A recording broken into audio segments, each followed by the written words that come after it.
آپ نے سیاست کی بات کی تو خیبر پختونخوا میں گورنر راج لگانے کی باتیں کی جا رہی ہیں، خبریں بھی آ رہی ہیں اور بہت سارے نام بھی سامنے آ رہے ہیں. اور سہیل آفریدی نے آج میڈیا سے گفتگو کی، انہوں نے بھی کہا کہ معاملے کو ڈی ٹریک کرنے کے لیے یہ سارا کچھ کیا جا رہا ہے. انہوں نے بھی اپنے خدشات کا اظہار کیا ہے کہ ملاقات نہیں کروائی جا رہی، میں نے دھرنا دیا. یہ بانی پی ٹی آئی نے نہیں کہا، میرا خود سے فیصلہ تھا. اور ان پر جو الزامات لگائے جا رہے ہیں ان کا بھی انہوں نے جواب دیا.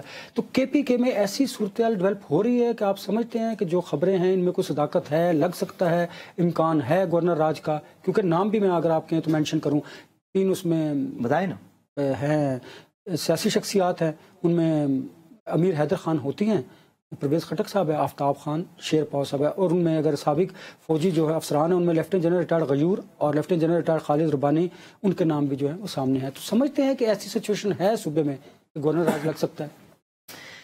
دیکھیے، گورنر راج لگانے کے 2 افیکٹو مسئلے ہیں. ایک اس کا قانونی مسئلہ ہے کہ کیسے لگائیں گے، اس کی جسٹیفیکیشن کیا ہوگی، وہ چیلنج ہو گیا آپ کدھر جائیں گے. اور دوسرا اس کا سیاسی مسئلہ.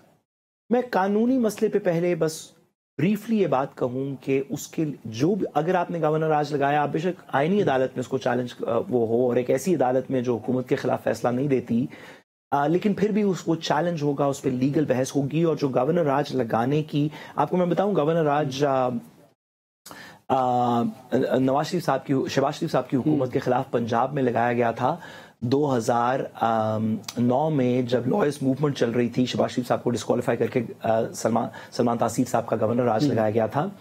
اس وقت عدالت میں ایک مقدمہ بھی چلا تھا. عدالت نے گورنر راج لگانے کی جورسپروڈنس تھوڑی ڈٹرمن کر دی ہے. اس کی بڑی ایکسیپشنل سرکمسٹانسز ہونی چاہیے. یہ اس وقت سسٹینیبل نہیں لگتا، اس میں قانونی پیچیدگیاں ہیں.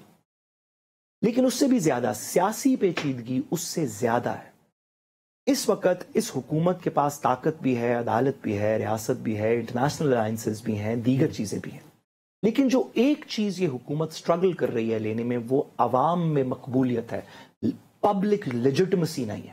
آپ وزیر اعظم تو ہیں، ڈیفنس منسٹر بھی ہیں، ڈپٹی پرائم منسٹر بھی ہیں، آگے بھی اسکارٹ لگتی ہے، پیچھے بھی اسکارٹ لگتی ہے. لیکن وہ جو لوگ اشارے پہ کھڑے ہیں وہ آپ کے گن نہیں گا رہے، وہ آپ کو دعائیں دے رہے ہیں. تو آپ ایسی سچویشن میں اگر کے پی کے اندر بھی جہاں پہ کسی کو شک نہیں، اگر آپ کو باقی صوبوں میں شک بھی ہو تو کسی کو شک نہیں کہ عمران خان صاحب کی اور پی ٹی آئی کی پاپولیرٹی ہے، اگر آپ وہاں پہ گورنمنٹ ٹاپل کر کے گورنر راج لگا دیں گے تو وہ جو پبلک لیجٹمیسی جو آپ کو چاہیے، جو آپ کو ویسے ہی پنجاب سے، سندھ سے، بلوچستان سے اتنی نہیں مل رہی، وہ کے پی کے اندر تو ہے ہی نہیں.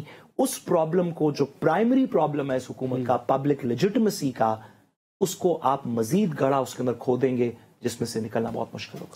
تو بیرسٹر صاحب کیا حالات ہے ایسے جس طرف ہم بڑھ رہے ہیں؟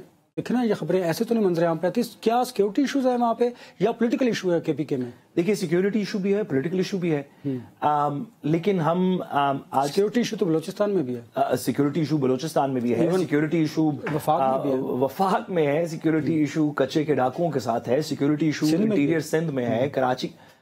دیکھیے، گزارش یہ ہے کہ اگر میں بہت نازک سی بات 2 سیکنڈ کے لیے آپ کی اجازت سے کر سکوں، اس وقت 30 نومبر ہے. آپ جیسے کہ تمام میڈیا کو دیکھ رہے ہیں، پاکستان کا ملک نا پالیسی پرسپیکٹو میں ایک پاز میں جا چکا ہے. لوگ انتظار کر رہے ہیں کہ اب آگے کیا ہوگا، جس میں سیاسی، قانونی بہت سی بحث ہے.